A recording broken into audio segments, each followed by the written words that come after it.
to my video with the stretches and exercise techniques that help me to get a 180 split. Now before you see the video, I'd like to just mention a few important points that will guide you right through the process. So your progress is going to depend on three factors.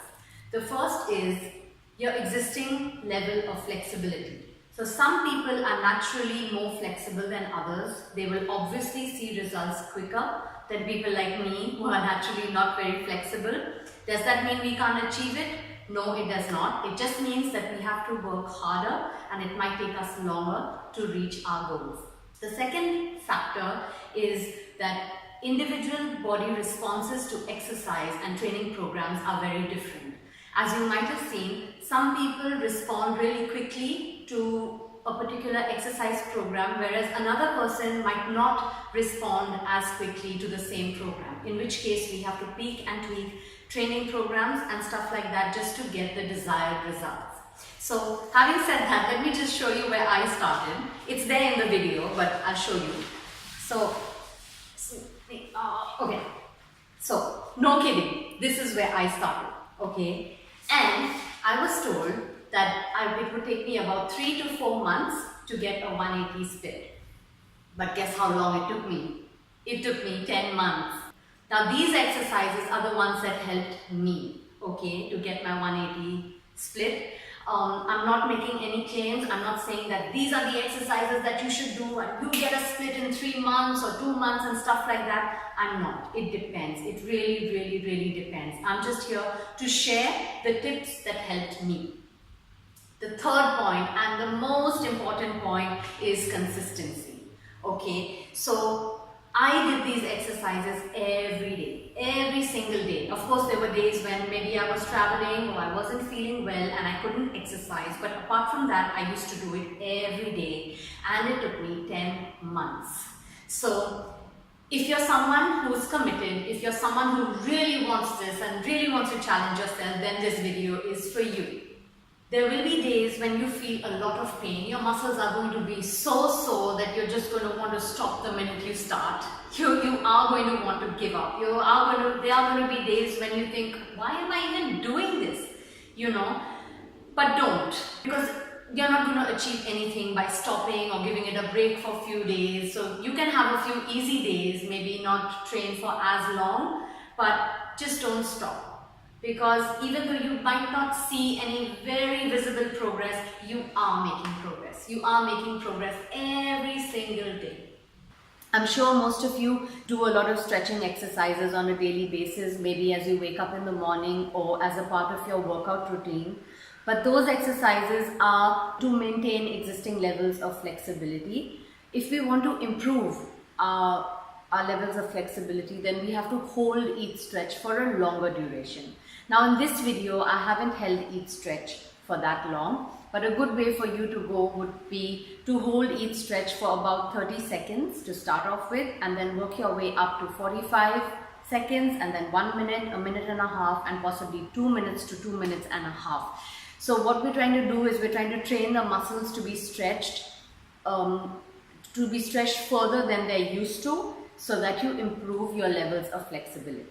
I want to say a big thank you to Vivek. Vivek is a jazz, ballet and contemporary dance trainer in Mumbai. He is the guy who helped me to get my 180 split, and most of these stretches and these exercises are all his. So thank you Vivek, thank you very much for believing in me, though I was very difficult and there were times when I just wanted to give up, but thank you so much for pushing me and for making it possible for me to now share this with you all. Now that we're clear on all these points, I wish you all the very best.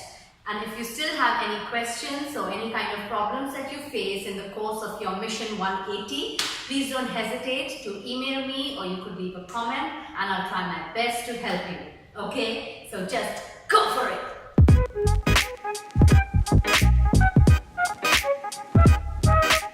So after you're done with your 10 to 15 minute warm-up, you can start off with arm circles, making big circles with your hands, clockwise and then anti-clockwise for about 10 repetitions in each direction. Moving on to torso twists, just twist over to your right and then your left, again for 10 repetitions on each side, opening up that body. Then we do some lateral stretches or side bends, holding for about 8 to 10 seconds on each side, making sure your legs are straight, your arms are stretched out, bending over from side to side. After that, we do hip rotations, again about 10 hip circles clockwise and then anti-clockwise, opening up that hip joint. Now going to open up those hamstrings a little bit and do what I like to call monkey squats. So placing your hands on the floor, squat all the way down to the floor and then straighten yourself back up. Exhale on the way down and inhale on the way up. It's absolutely fine if your hands don't reach the floor or if your palms are not flat on the floor like in this video. You can hold on to your ankles or your shin. Just do the best you can. Even if the tips of your fingers are touching the floor, it's still okay. Very slow and controlled movement for 10 repetitions. When you're done, just walk your hands forward, your feet a little back to downward dog position and gently stretch those calves out, shifting your weight from side to side, stretching out your calves, stretching out your hamstrings, breathing into your body, arms straight out, of course. Just take a couple of deep breaths, and when you're ready for the next move, you can place your left leg near your left hand and gently bounce your hips up and down. You could either stay here, or if you wish to go deeper, you can place your right knee on the floor and then drop down to your elbows and breathe. Doing this, you will feel a deeper stretch in the hip area. When you're done, walk your hands back up, get your left leg to 90 degrees, and then reach over to the right leg with your left hand, pulling your foot towards your body, stretching out that right quadricep or the front of the right thigh, twisting your body up to the left, shifting your weight back onto the right leg. Stretch that left leg out and drop over it, keeping the left leg straight, stretching the hamstring of your left leg. Even if you can't touch your feet, it's fine. Just bend down till as far as you can go. If you want to go further into the hamstrings, straighten the left leg out and drop down over the left leg, keeping your knees straight the whole time. If your hands don't reach the floor, it's fine. You could hold on to your ankles or your shin. And when you're done, just step your feet back into downward dog and prepare yourself for doing the whole thing on the other side.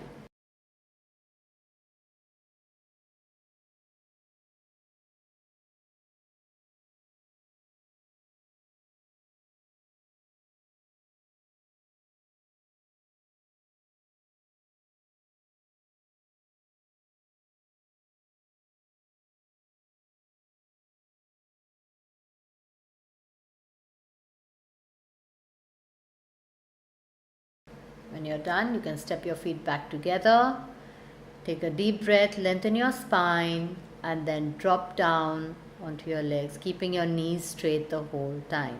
Even if you can't place your hands flat on the floor, it's absolutely fine. Just do the best you can, keeping your legs straight.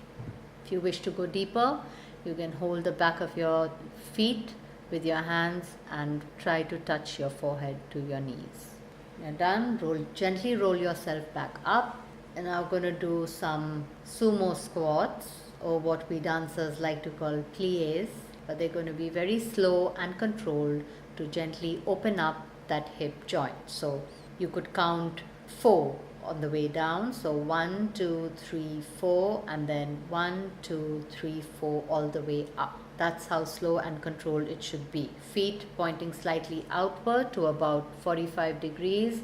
Make sure your knees don't ride over your feet, and just drop your hips straight down and back up. You could do this for about 20 repetitions.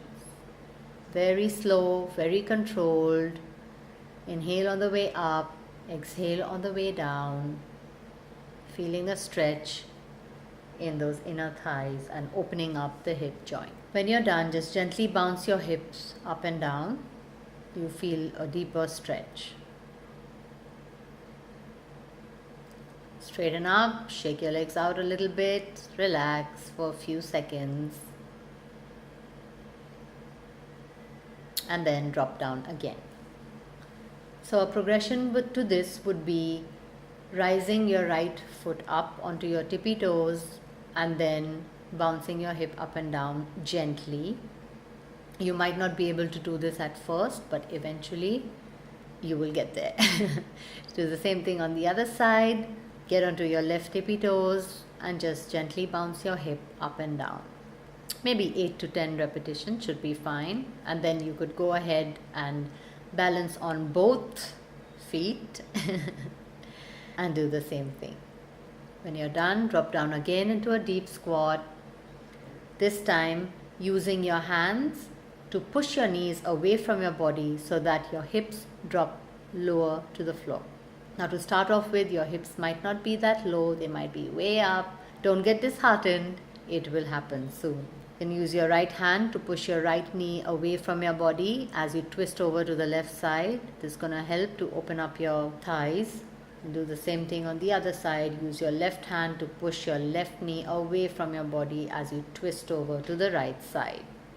Then just use both your elbows to push your knees away from the body and see how far you can go, and then hold and breathe.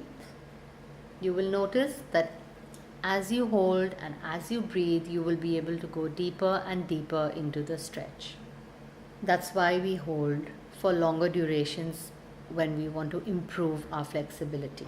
You can gently rock yourself over to the right and the left.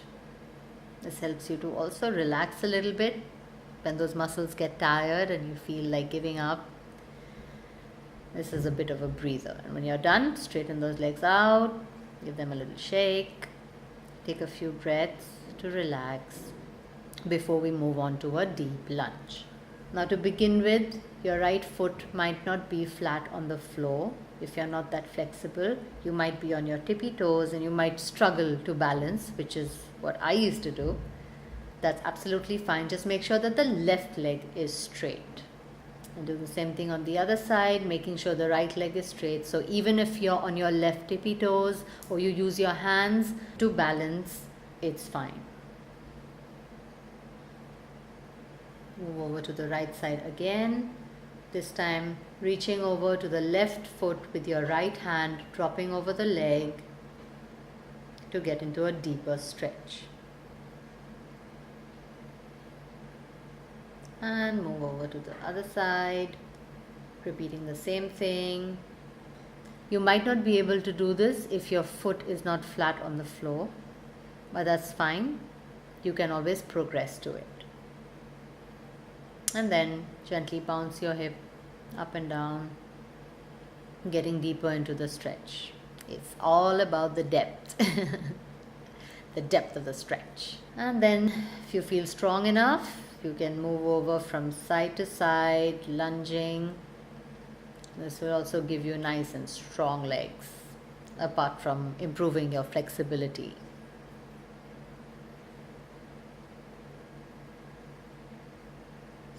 And then straighten your legs out, straighten your arms out, shake it out a little bit, take a few deep breaths, and then you can drop over to the left side of your body, over your left leg, keeping your knees straight.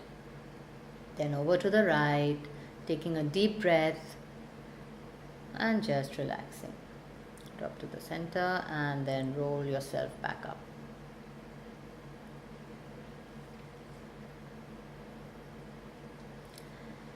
Moving on to butterflies. Those of you who have done yoga and stuff like that must be familiar with this pose, or even otherwise. It's a great way to relax and also stretch the muscles of your inner thigh. So you could do this with back support, just like I am, or you could do it without. Either way is fine. Just make sure you keep your back straight. You can use your hands to gently press your knees down, pushing them away from your body onto the floor. Again, if you're not very flexible to begin with, Your knees might not be able to drop that low, and that's fine. Just hold them as far as you can and breathe.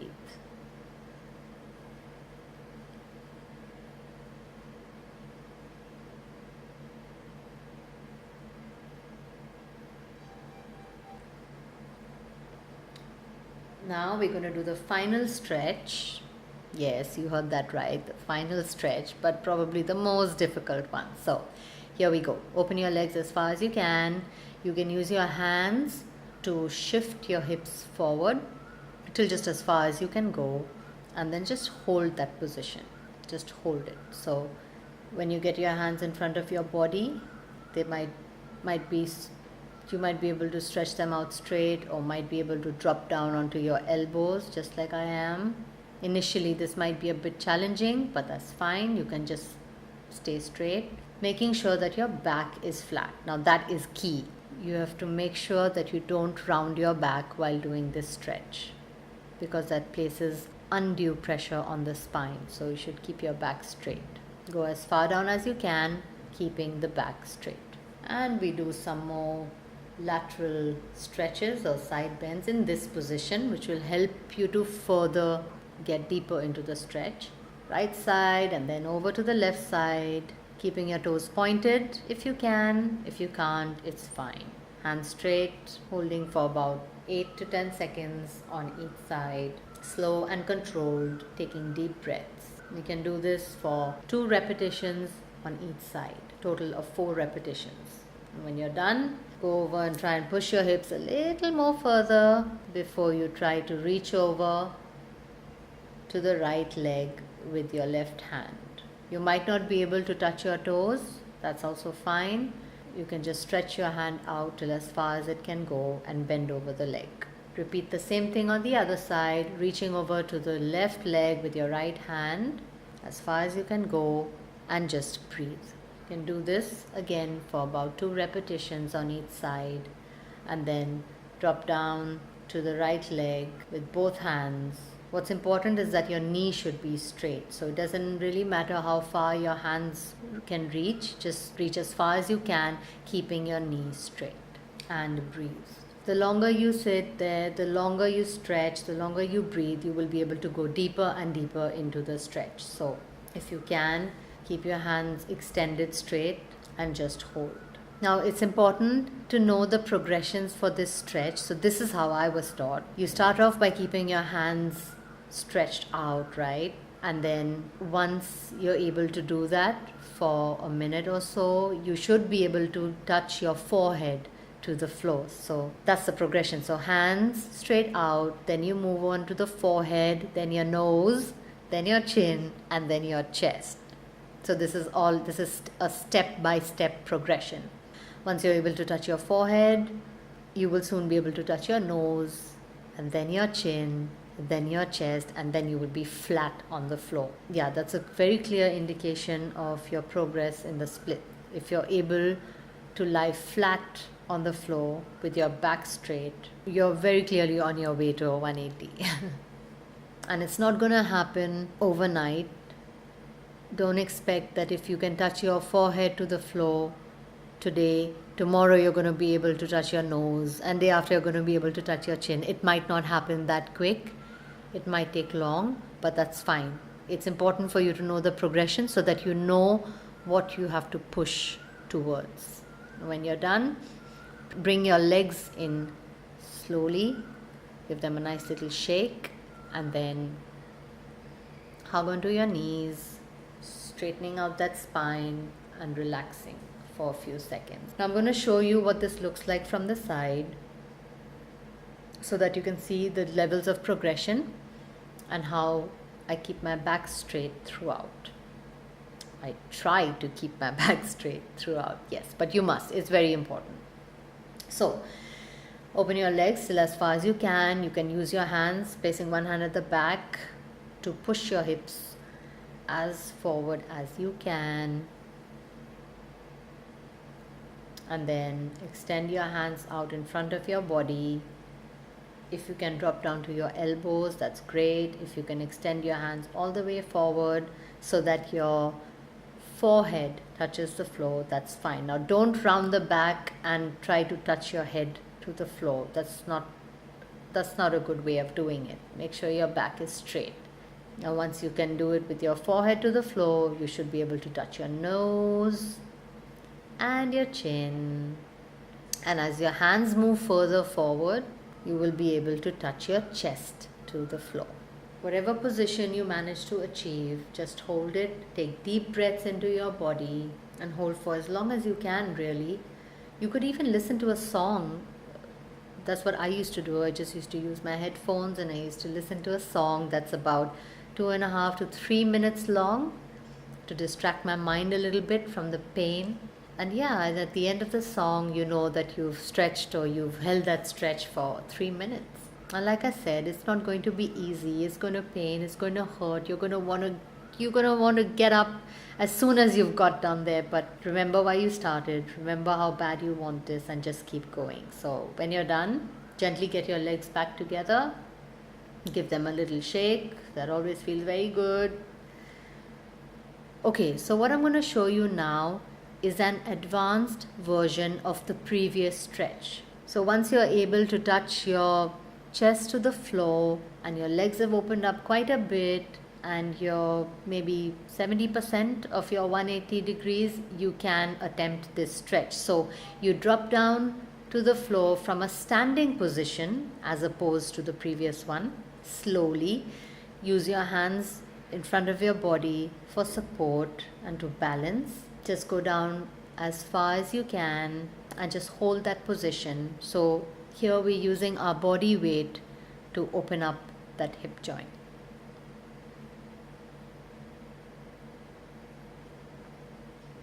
You will notice that the further forward you move your hands, the deeper you will feel the stretch.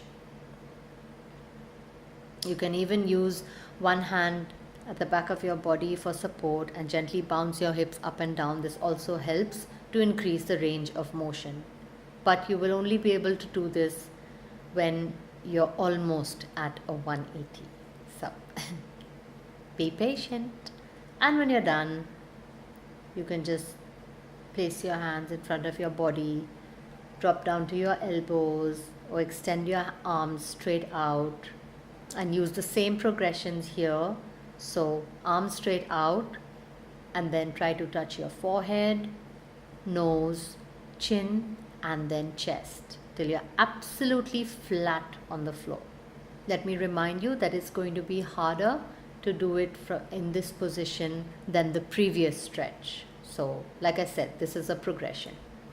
And when you hold the stretch, you could start off with 30 seconds, work your way up to 45 seconds, a minute to a minute and a half, then 2 minutes. So remember, the more you hold the stretch, the more effective it is going to be in improving your flexibility and increasing that range of motion. When you're done, gently get your legs back together, give them a little shake, and guess what? It's cool down time. Give yourself a nice big hug. Keep your back straight. Trust me, this stretch doesn't look like anything, but after all of that hard work, it's going to feel really good. Just breathe into your body, relax, and then you could do a glute stretch. So placing your right leg over your left leg and your left hand over your right leg. Twist your body over to the side while pushing your knee away from your body.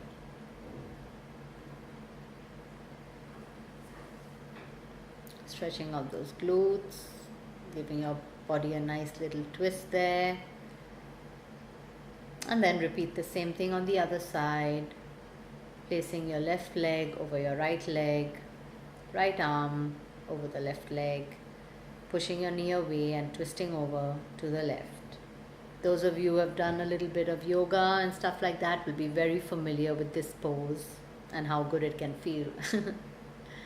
And when you're done, you can now lie down and give yourself a nice big hug.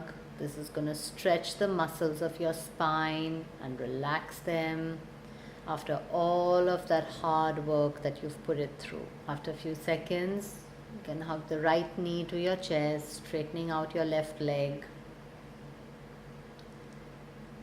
Hold for a bit before you straighten the right leg. Hold on to it with your left hand and then cross it over to the left side while twisting your body, upper body, to the right. Bring your leg back. Do the same thing on the other side. Hug your left leg. Straighten out your right leg. Hold for a few seconds before you straighten out the left leg. And then use your right hand to cross your left leg over to the right side while twisting your body over to the left.